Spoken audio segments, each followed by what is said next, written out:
Hello, everyone. Today is the 30th of December, 2022. Man, 2022 is almost done and over with. And last night, I did a live stream where I talked about a couple of things that I kind of threw up on the board, kind of in a lighthearted manner. And really, what I was doing is setting the stage for this next step. Now, there are two Hebrew words up there. For those of you who have been with me for a long time, you'll recognize the top one. That's the Aleph Tav. That's the Et that I've explained is the Alpha and Omega in Greek. Okay, so when in Revelation the Lord says he is the Alpha and Omega, in Hebrew he would have said, I am the Aleph Tav. That is the first one. That's this one right here. Okay, right on the top. Now, the second word that you see there is the Beit Tav.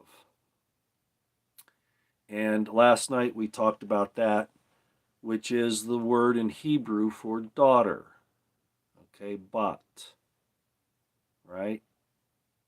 Do you notice something there after all of our discussions about what these, especially the first word, means, what that second one might refer to? Now, I'm not going to go into a lot of depth here. I'm going to leave this with you to ponder over the next few days. I'd like you to take a real close look at that and say, there seems to be a relationship, a correlation. There seems to be something similar between those two words, and indeed there is.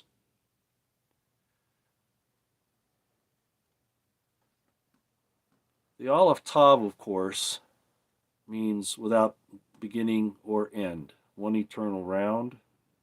That's another idea of it, the circle if you want. The Beit Tav, however, lends the idea that there is a house, a beginning. Okay? You remember the first word in Genesis in the Hebrew is Bereshit. It begins with a Beit and it ends with a Tav.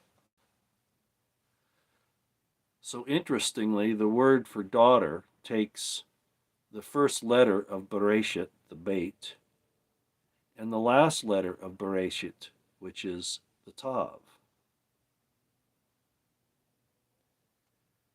For those of you who have studied other ideas about the Godhood and what it is, you might recall that I've talked about a term known as the Adam Kadmon.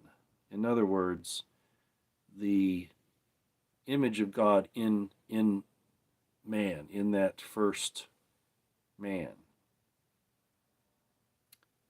And last night I mentioned that Adam had his rib removed and a woman was brought to him.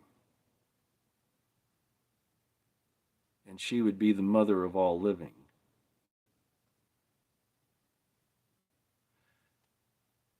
These two words here have connections to what I've already explained, the Aleph Tav, the Alpha and Omega, and the Bereshit in Genesis 1:1. And they also have a relationship to the Ish and the Isha as well. This is another example of the importance of the man-woman relationship that I have discussed for so long. We're not going to go into it much more than that here right now. I just wanted to put it up so that you would see. I kind of set you up last night because I wanted to get you to at least thinking about especially this word right here. We've talked about this one so much, but what about this one? What about that one? So I'll just leave this with you here, opening up the new year with a new concept of something that's really, really happening here. And it has to do again with that taking that rib out of Adam and making a woman and bringing her to him. And it has to do with the Alpha and Omega. And it has to do with the beginning, in the beginning, in Genesis 1:1, Bereshit.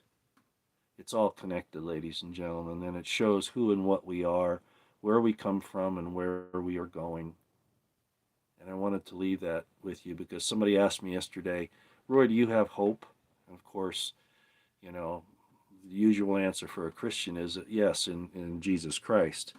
And what they don't understand, and what I've been at pains for so long to explain, is that Alpha and Omega is mentioned in the first verse of Genesis as the Hebrew Aleph Tav.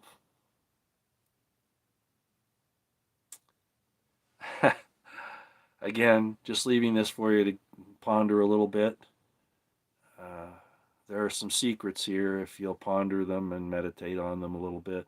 Maybe get your Gesenius out if you have one, of your Strongs, and just look at these words and just start thinking about their relationship, because there is indeed a very important relationship here.